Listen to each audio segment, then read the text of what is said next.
Friends ಎಲ್ಲರಿಗೂ ನಮಸ್ಕಾರ. ಇವತ್ತು ವಿಡಿಯೋ ಬಂದ್ಬಿಟ್ಟು ಏನಂದ್ರೆ, ನಾನು ಮಧ್ಯಾಹ್ನ ಡ್ಯೂಟಿ ಮಾಡ್ತಿದ್ದೆ. ನಾನು ಡ್ಯೂಟಿ ಮಾಡೋದಂದ್ರೆ ಯಾವ್ದಲ್ಲಪ್ಪ, ನಾನು ಆಟೋನ ಓಡಿಸ್ತೀನಿ. ಆಟೋ ಓಡಿಸ್ಬೇಕಾದ್ರೆ ಟೈಮ್ ಸಿಕ್ತು. ಎಷ್ಟು ಗಂಟೆ? ನಮ್ಗೆ 11 ಗಂಟೆ 12 ಗಂಟೆ ಮೇಲೆ ಡ್ಯೂಟಿ ಬರಲ್ಲ. ಅದು ಎಷ್ಟು ಗಂಟೆವರೆಗೂ? 3 ಗಂಟೆವರೆಗೂ ನಮ್ಗೆ ಡ್ಯೂಟಿ ಬರಲ್ಲ. ಅದಕ್ಕೆ ನಾನೇನ್ ಮಾಡಿದೆ, ಸರಿ ಚಾವ ಮೂವಿಗೆ ಹೋಗೋಣ, ಎಲ್ಲರೂ ಚೆನ್ನಾಗೈತೆ ಅಂತ ಹೇಳ್ತಿದಾರಲ್ಲ, ಹೋಗಿ ನೋಡೋಣ ಅಂತಂದು ಹೋಗಿದ್ದೆ. ಮೂವಿ ರಿಲೀಸ್ ಆಗಿ ಎಷ್ಟು 2 ವಾರ ಬಂತು. ನನಗೆ ಗೊತ್ತಿಲ್ಲ ಮೂವಿ ಇಷ್ಟೊಂದು ಚೆನ್ನಾಗಿರುತ್ತೆ ಅಂತ. ಯಾವ್ದೇ ಹಿಸ್ಟ್ರಿ ಇದುವರೆಗೂ ಯಾವ್ದು ನಮ್ಗೆ ಮರೆ ಮಾಡೋಕ್ಕೂ ಆಗಲ್ಲ, ಅದನ್ನ ನಾವು ಅಳ್ಸಕ್ಕೂ ಆಗಲ್ಲ ಅಲ್ವಾ. ಹಿಸ್ಟ್ರಿನೇ. ನಾನೇನ್ ಅನ್ಕೊಂಡಿದ್ದೆ, ಮೂವಿ ಏನೋ ಒಂದು ಅಷ್ಟೊಂದಿರಲ್ಲ. ಯಾಕಂದ್ರೆ ಅದಕ್ಕೆ ಹಿಂದಿ ಲ್ಯಾಂಗ್ವೇಜ್ ಅಲ್ಲಿ ಇರೋದು. ಹಿಂದಿ ಲ್ಯಾಂಗ್ವೇಜ್ ಅರ್ಥ ಆಗುತ್ತೆ, ಅಂದ್ರೆ ಫುಲ್ ಕಂಪ್ಲೀಟ್ ಆಗಿ ಅರ್ಥ ಆಗಲ್ಲ. ಅವ್ರೇನು ಪ್ಯಾನ್ ಇಂಡಿಯಾ ಮೂವಿ ಅಂದ್ರೆ ಎಲ್ಲಾ ಲ್ಯಾಂಗ್ವೇಜ್ ಅಲ್ಲೂ ಮಾಡಿದ್ರಂದ್ರೆ ಇನ್ನೂ ತುಂಬಾ ಒಳ್ಳೆ ರೆಸ್ಪಾನ್ಸ್ ಸಿಕ್ತಿತ್ತು ಮೂವಿಗೆ. ಯಾಕಂದ್ರೆ ಒಳ್ಳೆ ಮೂವಿ ಬೇರೆ. ಲಾಸ್ಟ್ 30 ಮಿನಿಟ್ಸ್ ಮಾತ್ರ ನಾನು ಇಲ್ಲಿ ಹೇಳೋದಕ್ಕಿಂತ ನೀವು ಥಿಯೇಟರ್ ಅಲ್ಲಿ ನೋಡಿದ್ರೆ ನಿಶಬ್ದ ಆಗಿರುತ್ತೆ. ಫುಲ್ ಥಿಯೇಟ್ರೆ ಹಿಂಗಿರುತ್ತೆ ಅಂದ್ರೆ ಸೈಲೆಂಟ್ ಆಗಿರುತ್ತೆ. ಅಂತ ಒಳ್ಳೆ ಮೂವಿ. ಒಬ್ಬ ಮನುಷ್ಯ ಒಂದ್ ಧರ್ಮಕರ ಅಲ್ಲಿ ಜನಗೋಸ್ಕರ ಅಲ್ಲಿ ಯಾವ ರೀತಿ ನೆಲೆ ನಿಲ್ತಾನೆ ಅಂದ್ರೆ, ಅವನು ಸ್ಟಡಿಗೆ ಅಂದ್ರೆ ಫುಲ್ಲು ನೀ ಏನೇ ಕಷ್ಟ ಕೊಡು ಅದಕ್ಕೆ ನಾನು ಸಿದ್ಧ ಆಗಿರ್ತೀನಿ. ಆದ್ರೆ ಒಂದು ಧರ್ಮನ ಚೇಂಜ್ ಮಾಡಲ್ಲ, ಇನ್ನೊಂದು ಜನನ ಬಿಟ್ಕೊಡಲ್ಲ. ಇವು ಎರಡರಲ್ಲಿ ತುಂಬಾ ಧೈರ್ಯ, ಶಕ್ತಿಶಾಲಿ ಅಂದ್ರೆ ಒಂದು ದೃಢ ಮನಸ್ಸು ಅಂದ್ರೆ ಸಂಭಾಜಿ ಮಹಾರಾಜ್.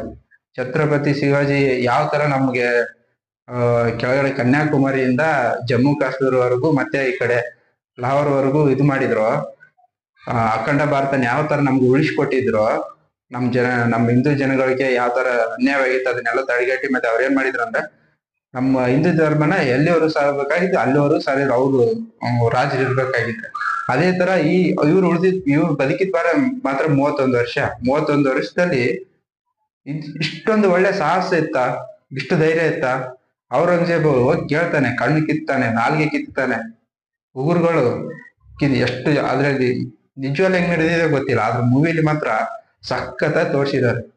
ಮೈ ತುಂಬ ಎಲ್ಲ ಗಾಯಗಳಾಗಿದ್ದ ಗಾಯಗಳಿಗೆ ಹೋಗಿ ಉಪ್ಪನ್ನ ತಂದು ಹಿಂಗ್ ಸೋರೋದ್ರಿಂದ ಏನಾಗುತ್ತೆ, ಅದು ಉರಿ ಸ್ಟಾರ್ಟ್ ಆಗುತ್ತೆ. ಆ ಉರಿಗೆ ನಾವೇನ್ ಮಾಡ್ತೀವಿ, ಕಿರ್ಚಾಡ್ತೀವಿ, ಎಲ್ಲ ಇದು ಮಾಡ್ತೀವಿ. ಆದ್ರೆ ಆ ಮನುಷ್ಯ ಆ ಮೂವಿಲಿ ಮೂವಿ ನೋಡಿದ್ರೆ ಒಂಥರ ಕಣ್ಣಲ್ಲಿ ನೀರ್ ಬರುತ್ತೆ, ಅಷ್ಟೊಂದು ಫೀಲ್ ಆಗುತ್ತೆ ಮೂವಿಲಿ. ನಾನು ಈ ಮೂವಿ ನೋಡಿ ಸ್ಟಾರ್ಟಿಂಗ್ ಅಲ್ಲಿ ಸ್ವಲ್ಪ ಸ್ಲೋ ಹೋಗುತ್ತೆ. ನಾರ್ಮಲ್ ಇದ್ದಿದ್ದಲ್ವಾ ಅವ್ರು ಸ್ಟಾರ್ಟಿಂಗ್ ಏನೇನ್ ಇರ್ತಾವಲ್ಲ. ಸೆಕೆಂಡ್ ಹಾಫ್ ಅಲ್ಲಿ ಮೂವಿ ಮಾತ್ರ ಪ್ರತಿಯೊಂದು ಸೂಪರ್ ಆಗಿದೆ. ನೀವ್ ಯಾರಾದ್ರೂ ಮೂವಿ ಮಿಸ್ ಮಾಡಕ್ ಹೋಗ್ಬೇಡ್ರಿ, ಹೋಗಿ ನೋಡ್ಕೊಂಬೇರಿ ಅಂತ ನಾನ್ ಹೇಳೋದು. ಯಾಕಂದ್ರೆ ಒಂದು ಮೂವಿ ನೋಡೋಕೆ ಈ ತರ ಇರ್ಬೇಕಂತ ಅನ್ಕೊಳ್ತೀವಲ್ಲ, ಅದೇ ತರ ಮೂವಿ ಇದೆ. ಯಾವ್ಯಾವ ಮೂವಿ ನೋಡ್ತೀವಿ ನಾವು ಅಂದ್ರೆ ಹಿಸ್ಟ್ರಿ. ನನ್ಗೆ ಅನ್ಸಬೇಡಿ, ಲಾಸ್ಟ್ ನಾನ್ ಹೇಳೋದೇನಂದ್ರೆ ಹಿಸ್ಟ್ರಿ ಮೂವಿನ ನೋಡ್ಲೇಬೇಕು. ಯಾಕಂದ್ರೆ ಅವು ನಮ್ಮ ನೆಕ್ಸ್ಟ್ ಪೀಳಿಗೆಗೂ ಅವು ಮುಂದೆ ಗೊತ್ತಾಗ್ಬೇಕು. ಅದಕ್ಕೋಸ್ಕರನೇ ಒಂದು ಒಳ್ಳೆ ಮೂವಿ ಮಿಸ್ ಮಾಡಕ್ ಹೋಗ್ಬೇಡ್ರಿ. ಔರಂಗಜೇಬನು ಲಾಸ್ಟಿಗೆ ಸತ್ತೋಗ್ತಾನೆ, ಇವರು ಸತ್ತೋಗ್ತಾರೆ. ಅದು ನನ್ಗನ್ಸೋ ಮಟ್ಟಿಗೆ ಈ ಮೂವಿಗೆ ಮಾತ್ರ ಸೆಲ್ಯೂಟ್ ಹೊಡಿಬೇಕು. ಅದನ್ನ ಯಾಕೆ ಪ್ಯಾನ್ ಇಂಡಿಯಾ ಮೂವಿ ಮಾಡಿಲ್ಲ ಅಂತ ನಾನು ಅದನ್ನ ಯೋಚನೆ ಮಾಡ್ತಿದ್ದೀನಿ. ಕನ್ನಡದಲ್ಲಿ ಮಾಡ್ಬೇಕಿತ್ತು, ತೆಲುಗು ತಮಿಳಲ್ಲಿ ಮಾಡ್ಬೇಕಿತ್ತು, ಮಲಯಾಳಮದಲ್ಲಿ ಮಾಡ್ಬೇಕಿತ್ತು. ಎಲ್ಲರೂ ನೋಡ್ಬೇಕು ಈ ಮೂವಿನ. ಈ ತರನ ಅವ್ರು ಇದ್ರಲ್ಲೇ ಒಳ್ಳೆ ರೆಸ್ಪಾನ್ಸ್ ಇದೆ. ರೇಟಿಂಗ್ ನೋಡಿ 9.3 ಇದೆ. ಒಂದು ಮೂವಿ ಯಾವ ತರ ಅಂದ್ರೆ ಓಕೆಪ್ಪ, 10 ಕೊಡ್ಬೋದು ಇದು. ಅದೊಂದಿಷ್ಟು ಜನ ಸ್ವಲ್ಪ ಸ್ಕ್ರೀನ್ ಪ್ಲೇ ಇದಕ್ಕಂತ ಸ್ವಲ್ಪ ರೇಟಿಂಗ್ ಕಮ್ಮಿ ಮಾಡಿರ್ತಾರೆ. ಆದ್ರೆ ಮೂವಿ ಮಾತ್ರ ಯಾರು ಮಿಸ್ ಮಾಡಕ್ ಹೋಗ್ಬೇಡ್ರಿ. ನಾನು ಇನ್ನೂ ಹೇಳ್ತಿದ್ದೆ, ಹೇಳೋದ್ ಬೇಡ, ಹೋಗಿ ಅಲ್ಲಿ ನೋಡೋದ್ರಿಂದಾನೇ ಒಂದು ನಮ್ಗೆ ಇನ್ನೂ ಹುಮ್ಮಸ್ಸು ಇರುತ್ತೆ. ಒಂದ್ ಕಣ್ಣಲ್ಲಿ ನೀರ್ ನಿಂದ್ರಲ್ಲ. ನೀವು ಹಂಗೆ ನೋಡ್ತಾ ಲಾಸ್ಟ್ 30 ಮಿನಿಟ್ಸ್ ಮಾತ್ರ ಯಾರು ಹುಚ್ಚುವೆಕ್ ಸಮೇತ ಹೋಗಲ್ಲ. ನಿಜ ಹೇಳ್ಬೇಕಂದ್ರೆ ಕುಂತರ ಅಲ್ಲೇ ಚೇರಲ್ಲೇ ಹಿಂಗೆ ಕೂತಿರ್ತಾರೆ, ಕಣ್ಣು ಸಮೇತ ಮಿಡಿಸಲ್ಲ. ಆ ತರ ಇದೆ ಒಂದು ಮೂವಿ. ಒಳ್ಳೆ ಮೂವಿ ನೋಡ್ಕೊಂಬನ್ನಿ ಎಲ್ಲರೂ. ಆದಷ್ಟು ನಿಮಗೆ ಅಂದ್ರೆ ಒಂದು 10 ವರ್ಷದ ಮೇಲೆ ಹುಡುಗರಿದ್ರೆ ಕರ್ಕೊಂಡು ಹೋಗಿರಿ. ಮಕ್ಳಿದ್ರೆ, ಅದು ಚಿಕ್ಕ ಮಕ್ಳಿಗೆ ಅಷ್ಟೊಂದು ಅರ್ಥ ಆಗಲ್ಲ. ಯಾಕಂದ್ರೆ ಬೇರೆ ಭಾಷೆಯಲ್ಲಿ ಇರೋದ್ರಿಂದ ನಮ್ಗೆ ಅಷ್ಟೊಂದು ಅರ್ಥ ಆಗಲ್ಲ.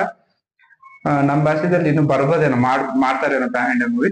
ಅವ ಬೇಕಾದ್ರೆ ಹುಡುಗರನ್ನ ಕರ್ಕೊಂಡವ್ರಿ. ಇವಾಗ 10 ವರ್ಷದ ಮೇಲೆ ಯಾರ್ಯಾರು ಹಿಂದಿ ಬಂದ್ರೆ ಮಕ್ಕಳನ್ನ ಕರ್ಕೊಂಡೋಗಿ ನೋಡಿ. ಯಾಕಂದ್ರೆ ಥಿಯೇಟರ್ ಕಮ್ಮಿನೇ ಇರೋದು ಬೆಂಗಳೂರಲ್ಲಿ.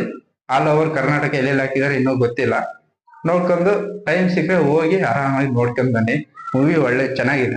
ಇಂಥ ಮೂವಿ ಮಿಸ್ ಮಾಡಿದ್ರೆ ಮತ್ತೆ ನೀವೇ ಮಿಸ್ ಮಾಡ್ತಿದ್ದೀನಿ ಅಂತ ಒಂದು ಬೇಜಾರ ಬರುತ್ತೆ. ಇಷ್ಟು ಹೇಳಿ ವಿಡಿಯೋ ಮುಗಿಸ್ತಾ ಇದ್ದೀನಿ. ಎಲ್ಲರಿಗೂ ನಮಸ್ಕಾರ.